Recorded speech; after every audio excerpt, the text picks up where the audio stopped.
저는 오늘 본문의 말씀을 가지고 죽으면 죽으리다라는 제목으로 이 십자가의 길로 나아가는 자세를 살펴보도록 하겠습니다. 여러분, 우리는 십자가의 길을 걸어갑니다. 그리스도인이라면 누구나 다 우리는 십자가의 길을 걸어가야 됩니다. 그렇게 말하고 또 그렇게 살아가려고 모토를 삼고 이렇게 신앙생활을 합니다. 그러면 십자가의 길이 무엇입니까? 많은 생명을 살리기 위해 자기는 죽어지는 삶, 이게 십자가의 길이고 그 삶이겠습니다. 그리고 그렇게 겸손하게 걸어가는 것입니다. 어떻게 그렇게 나아가는지 그 자세를 오늘 우리 에스더 이 4장의 말씀을 가지고 나눠보도록 하겠습니다. 먼저는 우리가 하나님 앞에 나아가 엎드려야 합니다. 이게 십자가의 길을 걸어가는 자세입니다. 1절, 2절 말씀 같이 보시겠습니다. 1절 시작. 모르드게가 이 모든 일을 알고 자기의 옷을 찢고 재를 뒤집어 쓰고 성중에 나가서 대성통곡하며 대궐문 앞까지 이르렀으니 굵은 베옷을 입은 자는 대궐문에 들어가지 못함이라. 아멘. 모르드게는 이제 자신의 신앙 고백으로 인해서 이제 전체 국가적인 위기가 다가왔습니다. 수산성에 조서가 반포가 되고 온 그 바사 왕국의 각 지방에 거주하고 있는 이 이스라엘 백성들이 이 원수 대적인 이 사람들에게 멸망당하게 될 처지에 놓여 있었습니다. 그때 모르드게가 이렇게 행동을 하죠. 자기의 옷을 찢고 굵은 베옷을 죄를 뒤집어 쓰고 성중에 나가서 대성통곡을 했습니다. 그리고 굵은 베옷을 입고 성문 앞에 갔지만 그 안으로 들어가지 못하는 그러한 처지에 놓여져 있습니다. 이런 모르드게의 애통에 대해서 학자들의 많은 의견이 있었습니다. 왜 모르드게가 이렇게 행동했느냐? 첫 번째, 자신이 하만을 자극한 원인 제공자이기 때문에 자책하는 행위였다. 또 다른 학자들은요, 에스더의 관심을 끌기 위한 행동이었다. 에스더, 자신의 딸같이 키웠던 에스더가 자기에게 관심을 하기 위한 그런 행동이었다. 세 번째는 공적인 표시를 함으로 법적 권위의 중재를 요청하는 일종의 시위였다. 법적 투쟁이었다라고 보는 사람도 있고요. 네 번째로는 에스더를 자극시켜 행동하게 하려는 것, 이 앞서 말한 관심을 끌려는 것과는 좀 다른 동기의 어떤 목적이 있었다. 여러 의견이 있었습니다. 그런데 이 여러 의견들이 있지만 저는 이 3절의 말씀을 보면 명확하게 나타난다고 생각을 합니다. 3절 말씀 다 같이 읽어볼까요? 3절 시작. 왕의 명령과 조서가 각 지방에 이름에 유다인이 크게 애통하여 금식하며 울며 부르짖고 굵은 베옷을 입고 재 누운 자가 무수하더라. 이렇게 유다인들이 대다수가 이 왕의 조서가 내려진 것을 보고 애통하고 금식하고 울고 부르짖고 굵은 베옷을 입고 재 누운 자가 많았습니다. 많은 사람들이 그렇게 했습니다. 그러니까 이게 무슨 얘기냐면 그냥 애통하는 겁니다. 하나님 앞에서 가슴 아픈 이 마음을 고백하는 것입니다. 우리가 쉽게 말하면 지금 하나님 앞에 회개하고 자복하는 모습을 보이고 있는 것입니다. 구약성경 요엘서, 이 에스더서보다는 좀 더 앞서 기록된 성경입니다. 요엘서 2장 12절에 보면 이렇게 기록되어 있습니다. 다 같이 읽어보겠습니다. 시작. 여호와의 말씀에 너희는 이제라도 금식하고 울며 애통하고 마음을 다하여 내게로 돌아오라 하셨나니.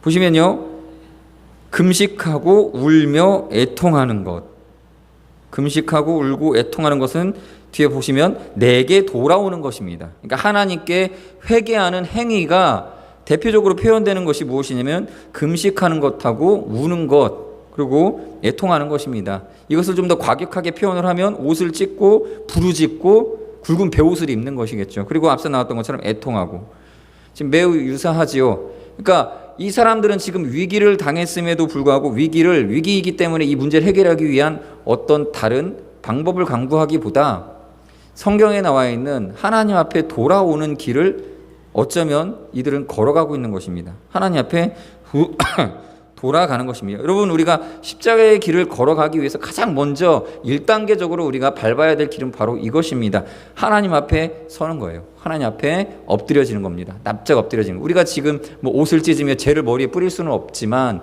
우리의 마음을 낮추고 겸손히 하여서 하나님 앞에 이러한 자세를 보이는 것입니다. 우리가 생각하는 회개하고는 조금 차이가 있는 어떤 행동을 취했지만 아무튼 당시 근동 지방, 근동지방에서는 영적 각성과 회개의 행위를 나타내는 것이 바로 이런 금식, 애통, 자복하고 이렇게 베옷을 입고 울면서 죄를 뿌리고 이런 모습입니다. 그 증거가 또 하나가 어디 나오냐면요. 요나서 3장에 보시면요. 7절 8절 같이 보시겠습니다. 다 같이 읽을까요? 시작. 왕과 그의 대신들이 조서를 내려 니느웨에 선포하여 이르되 사람이나 짐승이나 소떼나 양떼나 아무것도 입에 대지 말지니 곧 먹지도 말 것이요 물도 마시지 말 것이며 사람이든지 짐승이든지 다 굵은 배 옷을 입을 것이요 힘써 하나님께 부르짖을 것이며 각기 악한 길과 손으로 행한 강포에서 떠날 것이라. 이 니느웨 사람들도 아수르의 수도였죠. 니느웨 사람들도 요나 선지자의 선포를 듣고 회개합니다. 회개를 해요. 회개하는데 그 모양이 어떻습니까? 금식하고 베옷을 입었습니다. 굵은 베옷을 입고 하나님께 부르짖었습니다. 우리 회개의 기본적인 자세입니다. 금식한다는 건 무엇입니까? 내가 가지고 있는 기본적인 욕구, 욕망 이런 것들을 절제하겠다라는 거예요. 이 하나님 앞에 절제하는 모습을 가지고 그 다음에 애통하고 마음을 괴로워하며 또 마음에 아파하며 마음 중심으로부터 나오는 그런 회개함이 있고 그 다음에 굵은 베옷도 있고 마치 무슨 나라에 큰 재앙이 있을 때 우리 어떻게 합니까? 집에 이렇게 누가 소천하시면 이렇게 베옷을 입고 그러지 않았습니까? 아마 그러한 문화가 이 근동 지방에도 있었던 것 같습니다. 좋지 못한 일이 있을 때에는 이러한 의복을 입고 슬픔을 잠시 묵상하는 것이죠. 이러한 이스라엘의 태도를 우리는 교훈 삼아야 됩니다. 어떤 충격적인 사건을 우리는 경험할 때 이 일이 단지 우연히 일어난 일이라고 치부하고 인간적인 방식의 회복을 우리 당장 해야 될 일로 삼는 사람들이 많이 있습니다. 그러나 우리 믿는 사람들은 어떻습니까? 이렇게 기도하고 회개의 자리로 돌아가야 됩니다. 여러분 세월호가 뒤집어지고 연평도에서 폭격이 일어나면 정치권에서는 어떻게 합니까? 원인 제공자가 누군지 또 어떤 정치적인 조치를 취해야 되는지 이런 데에만 신경을 쓰고 말아버리죠. 우리 기독교인들만이 할 수 있는 일이 무엇이 있겠습니까? 이런 여러 가지 사건들이 우리 눈앞에 펼쳐질 때에 그 안에 담겨져 있는 하나님의 메시지를 발견하고 우리가 무엇을 잘못하고 있는지 하나님 앞에 이렇게 자복하고 회개할 줄 아는 그런 태도가 필요하다라는 것이죠. 그런데 오늘날 이런 일들이 많이 없습니다. 우리 이 나라의 민족에 여러 가지 문제들이 생기면 기도해야 됩니다. 정치권에서만 그렇게 움직일 것이 아니라 우리 믿는 사람들이 기도해야 돼요. 회개할 일들이 많다라는 것입니다. 당장 우리에게 일어난 일들이 이런 여러 가지 우리 주위에서 일어난 일련의 사건들이 나에게 크게 상관이 없다고 생각할 수도 있습니다. 그래서 우리는 그저 넘어갑니다. 저런 일들이 있을 수도 있지. 그냥 한 해 1년지 대사 좋은 일도 있고 나쁜 일도 있을 거야. 저런 것들이 지나가면 다음엔 좀 좋은 일이 있겠지. 그렇게 이렇게 넘어갈 때가 많이 있습니다. 그러나 우리는 이러한 문제에 있을 때에 하나님 앞에 서야 됩니다. 당장 우리에게 들어놓은 보험이 있고 해결할 수 있는 경제적인 또는 정치적인 힘이 있어서 쉽게 문제가 해결되더라도 우리는 하나님 앞에서 통곡하고 금식하고 옷을 찢는 이 돌아오기를 해야 됩니다. 저희 초등학생 시절에 우리 학급에 반에 도둑이 들었습니다. 우리 아이들에게는 큰 돈, 어른들에게는 별로 크지 않은 돈 한 3, 4천 원 정도를 우리 학생이 하나가 잃어버렸어요. 도둑을 당한 겁니다. 그때 이제 담임 선생님께서 아이들을 모두 책상 위에 올라앉게 한 다음에 무릎 꿇게 만들으셨어요. 다 눈을 감아. 그리고 한 20분가량 무릎 꿇은 자세에서 설교를 하셨어요. 주제는 뭐죠? 너희들에게 실망했다. 이거죠. 너희들에게 실망했다. 내가 아끼는 우리 반 아이들 중에 이런 일이 일어나다니 하면서 가슴 찢는 그 메시지들을 계속 하시는 거예요. 그 중에 여자아이들은 울기도 하고 뭔가 자기가 잘못한 것처럼. 그럼 괜히 의심받을 텐데 왜 우는지 모르겠습니다. 울고 애들은 선생님 저희가 잘못했어요. 이렇게 자기가 잘못한 거 아닌데 우리가 잘못했다고 얘기하는 아이들도 있고. 그런데 개 중에 이제 얘가 도둑질 했을 거야라고 의심받는 아이가 하나 있었어요. 누가 봐도 그런 아이들이 한 명씩 있죠. 어느 반에나. 쟤 손버릇 나쁜 걸로 좀 소문이 있는데 이번에도 쟤가 그랬겠지. 그래서 아이들이 이제 눈 감고 있을 때 선생님이 자기가 훔쳤다. 자, 솔직하게 손 들어봐. 다 고개 숙이고. 그때 이제 손 하려고 했을 텐데 아마 또 못 들죠. 누가 이렇게 실눈 뜨고 쳐다볼까봐 못 들어요.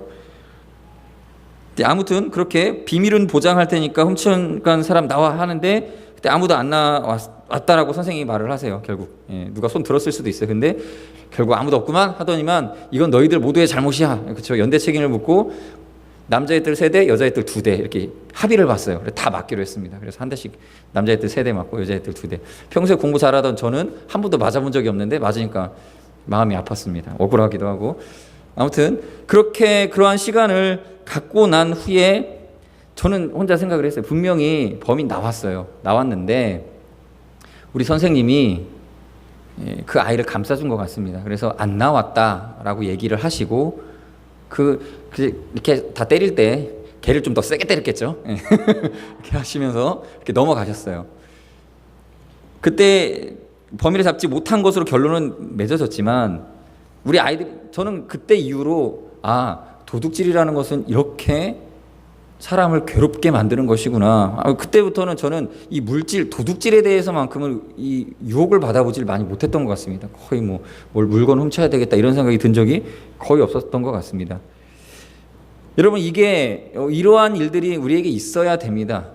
누군가 한 사람이 잘못했건 또 어떤 공동체에서 한 부분이 무너졌건 나하고 나하고 아무 상관이 없는 일이고 내가 회개할 일이 아니야라고 넘어갈 때에 그것은 하나님께서 원하시는 공동체의 모습이 아닐 수 있습니다.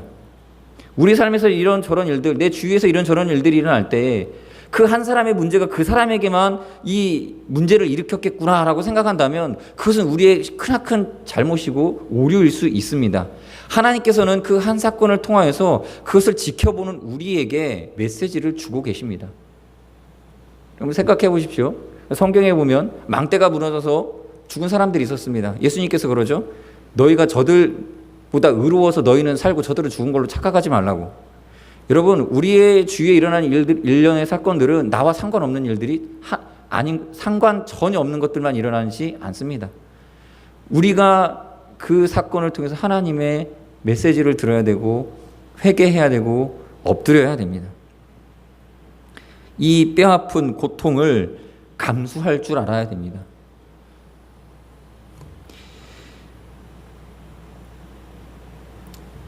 이미 이스라엘은 포로 시대를 살고 있습니다. 하나님의 심판을 경험하고 있는 상태예요.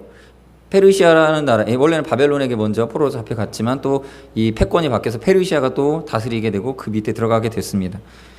이러한 상황 속에서 귀환도 이미 있었지만 아직 이제 이방에 흩어져 있는 많은 사람들이 있었죠. 에스더의 이러한 이제 이야기들을 우리가 살펴보면서 무엇을 배워야 되냐면 이 아픔 속에서 또 다른 아픔이 다가올 때 우리는 어떻게 해야 되는가를 또 한번 생각해 볼 필요가 있겠습니다. 포로 시대를 살고 있는데 또 이런 위기가 닥쳐왔습니다. 이미 하나님의 심판을 한번 겪었었는데 또 하나님의 심판이 임하는구나. 이 위기를 감당할 때에 이 위기가 우리에게 닥쳐올 때에 우리 어떻게 해야 되겠습니까? 특별히 어쩌면 이 일의 원인 제공자가 되는 모르드게의 마음은 어떻겠습니까? 어떤 마음이었겠을까요? 우리 한번 생각해 보면서 4절 5절 말씀 같이 보시겠습니다. 4절 5절 시작. 에스더의 시녀와 내시가 나와 전하니 왕후가 매우 근심하여 입을 의복을 모르드게에게 보내어 그 굵은 배 옷을 벗기고자 하나 모르드게가 받지 아니하는지라. 에스더가 왕의 어명으로 자기에게 가까이 있는 내시 하닥을 불러 명령하여 모르드게에게 가서 이것이 무슨 일이며 무엇 때문인가 알아보라 하매. 모르드게로서는 어쩌면 이 신앙의 절개를 지켰기 때문에 찾아온 굴욕적인 상황입니다. 이걸 아는 사람들은 다 알았겠지 않습니까? 모르드게 때문에 이스라엘이 다 죽게 되었다. 적어도 수산성에 사는 몇몇 유대인들 안에는 이 소문이 퍼졌을 수도 있습니다. 그리고 이 일을 에스더에게 다시 알려야 되는 그런 상황이었습니다. 자기가 돌봐주던 아꼈던 그 에스더에게 도움을 요청해야 될 그런 상황이죠. 처절한 상황입니다. 우리가 하나님을 신실하게 잘 믿었습니다. 국가에도 충성을 했고 성실 정직하게 이 왕을 보필하였음에도 또 큰 공로를 세워서 모반자를 잡아내는 이러한 일들을 했는데도 불구하고 어찌된 영문인지 하나님이 뭔가 나를 방해하시는 것 같은 느낌을 받는 이 공로에 대해서 이 아하수에로 왕은 까맣게 잊고 있고 이인자인 하만에게 절하지 아니한 이런 신앙적 결단 때문에 도리어 위기를 겪게 됩니다. 공동체로부터 뭔가 어려움을 겪게 됩니다. 내가 하나님을 어떻게 섬겼는데 왜 일이 이렇게 안 좋은 결과를 낳게 되었는 건지. 우리 삶에는 이런 일들이 수도 없이 많이 벌어지죠. 굳건한 믿음으로 살아가다 보면 세상에서 도리어 바보같이 비춰지게 되는 경우들이 있습니다. 노력한 만큼 결과를 거두지도 못하게 되고요. 위기를 겪어서 오히려 남들 눈치를 봐야 되고 오히려 도움을 요청해야 하는 처지에 처하게 되는 일들이 벌어집니다. 또 자연스럽게 내가 믿는 하나님이 세상 사람들에게 조롱받게 되는 것 같은 그런 신세, 처절함도 경험하게 됩니다. 야, 너 하나님 잘 믿었잖아 그때. 너 그렇게 결단력 있게 신앙생활하는데 네 삶은 왜 이렇게 되었니? 라는 그런 눈치, 그러한 사람들의 이 시선을 경험해야 될 때도 있습니다. 그럼 어떻게 해야 됩니까? 낭망해야 되겠습니까? 좌절하고 그동안에 내가 이렇게 너무 열심히 믿었던 것에 대해서 조금 타협하기로, 포기하기로 결정해야 되겠습니까? 아니면 어디론가 도망이라도 가야 되겠습니까? 한번 생각해 보십시다. 저는 군대에서 이런 경험을 많이 겪었습니다. 나 예수님 잘 믿는다고 이렇게 교회도 안 빠지고 다녔는데 그거 오히려 신앙생활을 잘하니까 부대에서 이렇게 어려움을 겪게 되는 일들이 많이 벌어집니다. 열심을 내면 낼수록 따돌림을 당하고 미움을 받습니다. 조금만 잘못해도 더 미움을 받습니다. 주위에 둘러보면 아무도 없습니다. 다들 신앙 숨기고 살아가는 이상한 성격의 신앙을 가진 사람들만 있습니다. 근데 정말로 아무도 없을까요? 저는 분명히 하나님이 계십니다. 이런 위기 상황, 우리가 당하는 어려움 속에서 하나님 계십니다. 그 위기의 순간에 하나님을 바라봐야 합니다. 하나님 바라보면 자연스럽게 교회가 보입니다. 함께 기도할 사람들이 보이게 되고 기도해줄 공동체가 보여야 합니다. 그래서 우리가 십자가의 길을 걸어갈 때 그 다음 단계로 생각할 것은 우리가 작은 자와 함께 기도함에 나아가야 된다는 것입니다. 작은 자와 함께 기도해야 됩니다. 제가 굳이 이 작은 자라는 표현을 쓴 이유를 말씀을 통해 나눠보겠습니다. 같이 신앙생활을 하면서도 혼자 신앙생활 하시는 그리스도인들이 많이 있습니다. 같이 기도하고 함께 믿음 생활하면서 하나님 주시는 많은 은혜를 누릴 수 있음에도 불구하고 자신과 하나님만 있으면 된다고 생각합니다. 그래서 옆에 있는 작은 자를 무시하는 것이 사실 우리의 그 삶에 은근히 배어져 있습니다. 그것은 사실 하나님을 무시하는 것일 수 있다라는 것입니다. 예수님께서도 겟세마네 기도하실 때에 혼자 기도하시려고 혼자 가시지 않으셨어요. 나를 위해 기도해 달라고 제자 중 몇을 데리고 같이 올라가셔서 기도를 부탁하셨습니다.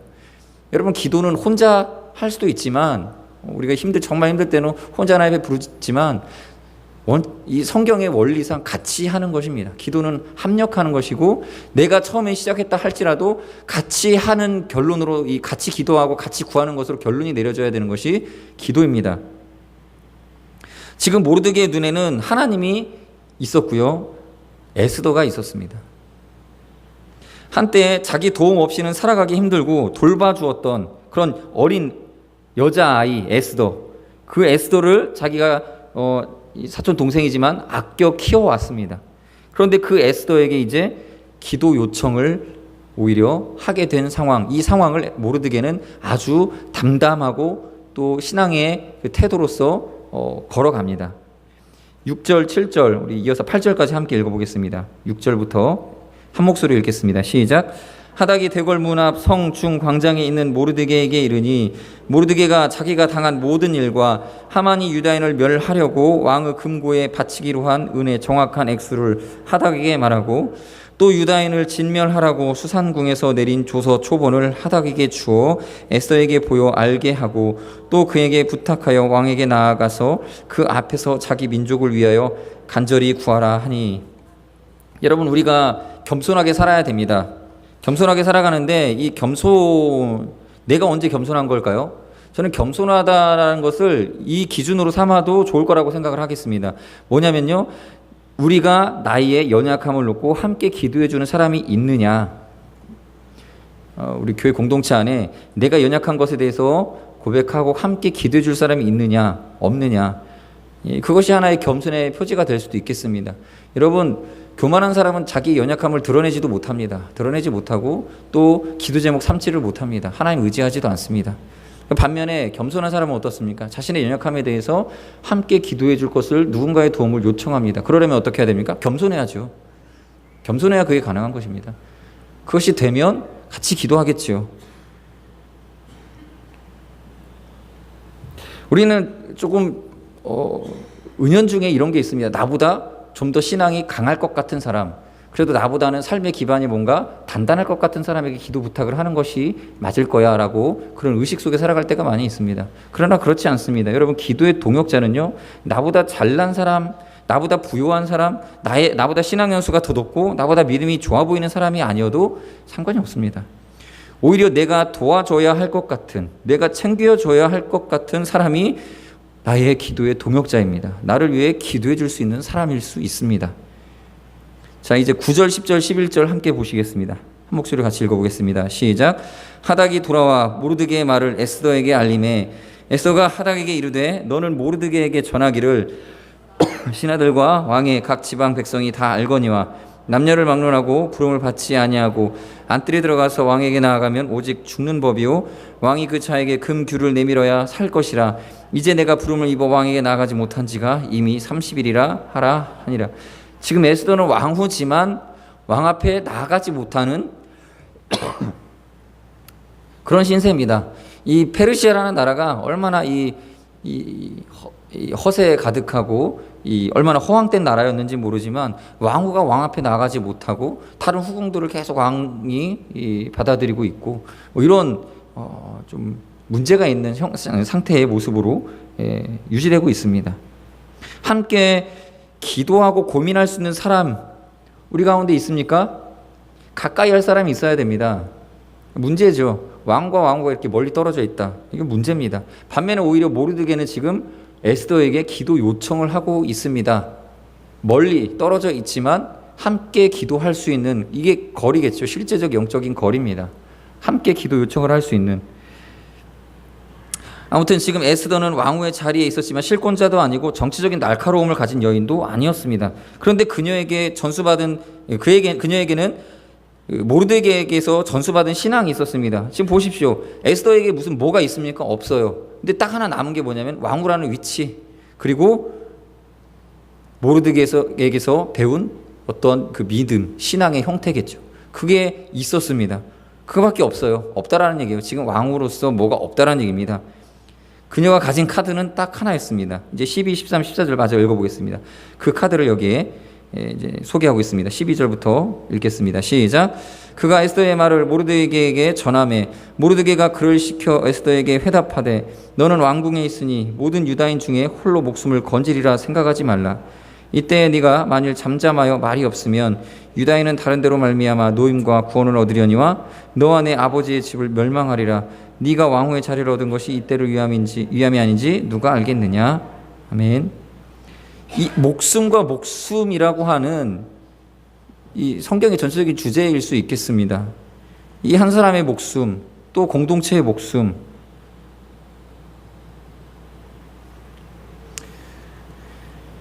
목숨 걸고 왕 앞에 나아가서 자신의 처지를 이야기할 수 있는 카드가 에스더에게는 있었습니다.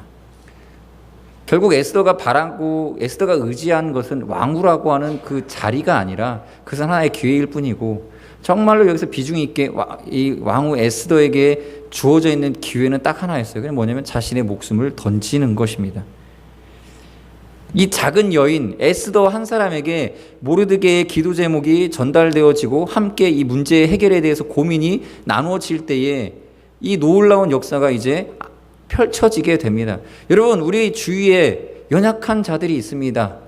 나에게 도움을 받던 자들도 있을 수 있고, 그리고 나와 거리가 멀고 나와 관계가 서먹한 사람일 수도 있고, 하나님께서 이렇게 저렇게 해서 우연히 만나게 하신 사람일 수도 있습니다. 그 사람에게 함께 기도 제목을 나누고 함께 나의 고민을 나누면 답이 나올 수 있다는 거예요. 그에게 카드가 있을 수 있습니다. 예수님 시대에 장정만 5천 명이 굶주리고 있을 때 떡 5개와 물고기 5마리를 가지고 있었던 건 누구였는지 아십니까? 다른 복음서에는 안 나오는데 요한복음에는 이렇게 명확하게 나옵니다. 요한복음 6장 9절입니다. 다 같이 읽겠습니다. 시작. 여기 한 아이가 있어 보리떡 5개와 물고기 2마리를 가지고 있나이다.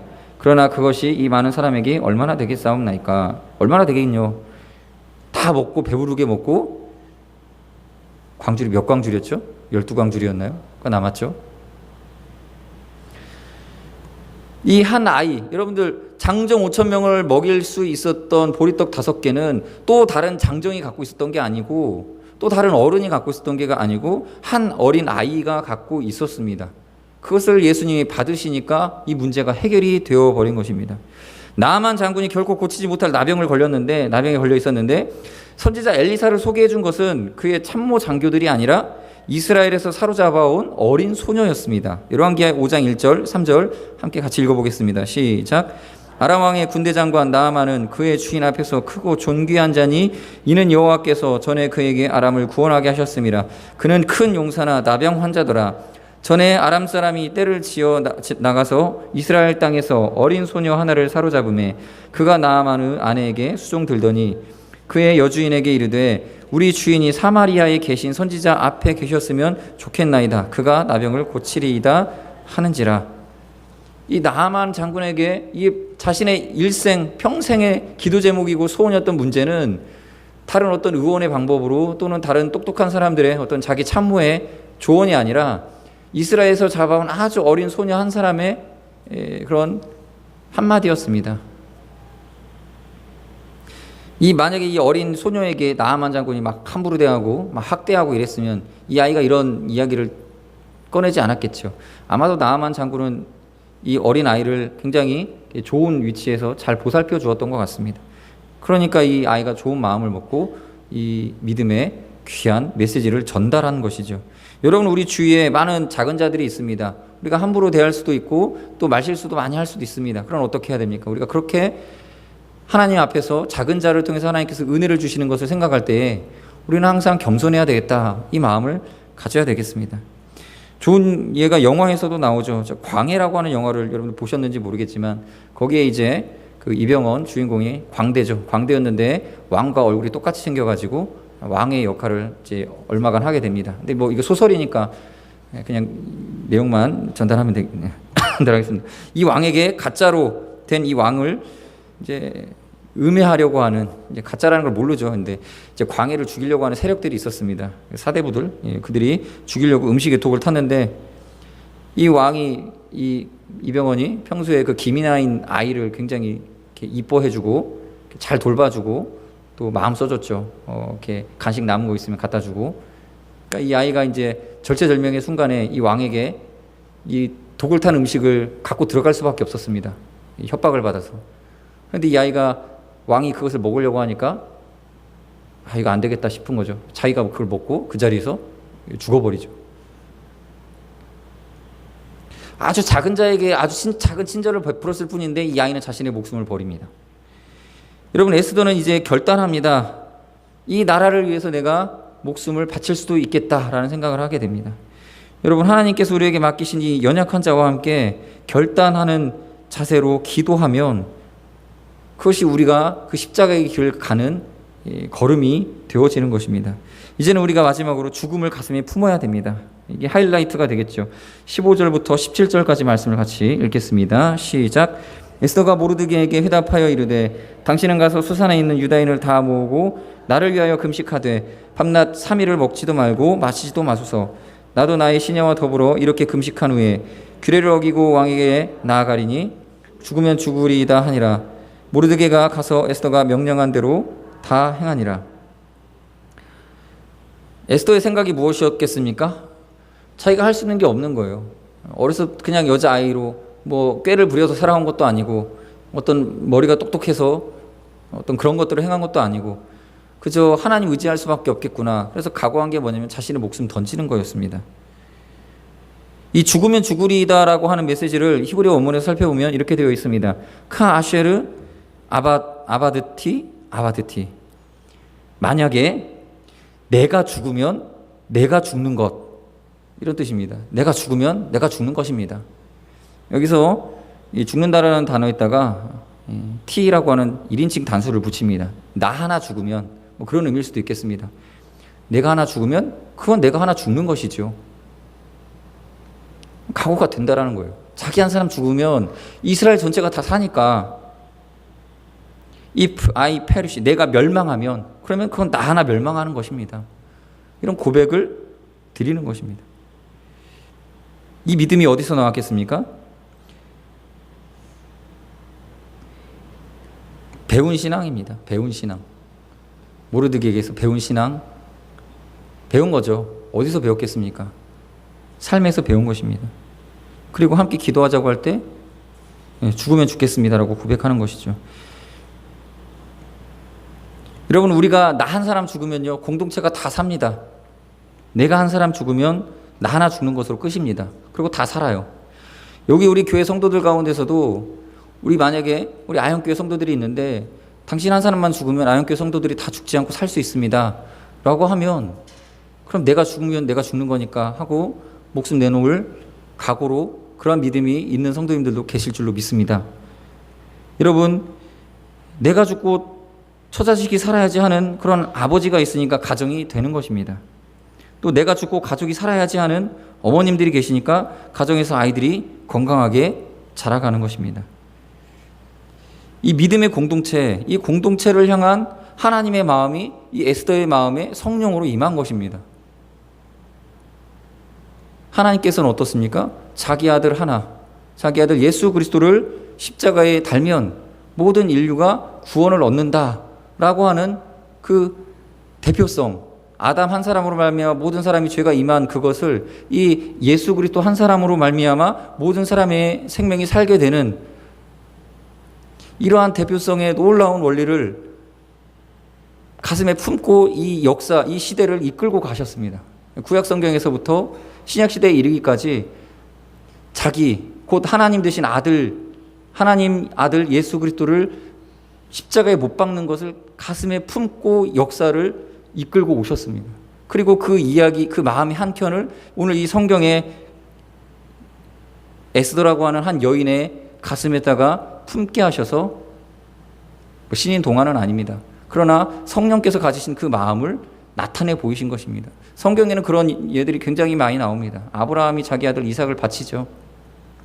또 많은 이스라엘의 지도자들이 신앙의 절개를 위해서 자기 목숨을 걸고 그렇게 나아갑니다. 이 교회를 향한 하나님의 이러한 마음이 우리 성도들을 향한 그런 마음이 우리에게 또한 성령으로 임하게 될 것입니다. 그런 은혜를 경험한 사람들은 순교자, 또 하나님의 복음을 위해서 이 땅에 헌신하고 희생하는 그런 선교사님들 같은 그런 일꾼이 되어지는 것입니다. 그럼 그들이 어떤 은혜를 받은 겁니까? 하나님의 이 마음을 가슴에 동일하게 품고 살아간 그러한 은혜를 이 한 사람이 받게 된다는 것입니다. 그러므로 우리는 때때로 어떤 위기의 순간에, 절체절명의 순간에 어떤 희생의 십자가를 내가 져야 된다라는 순간이 올 때 하나님께서 우리의 마음에 주시는 그 가슴에 품고 있게 하였던 그 마음을 우리 가운데 주셔서 희생하게 하십니다. 우리 교회에서 어떤 이런저런 일들을 할 때에, 어떤 행사들을 할 때에 희생하는 사람들이 있기 때문에 그것이 되는 것입니다.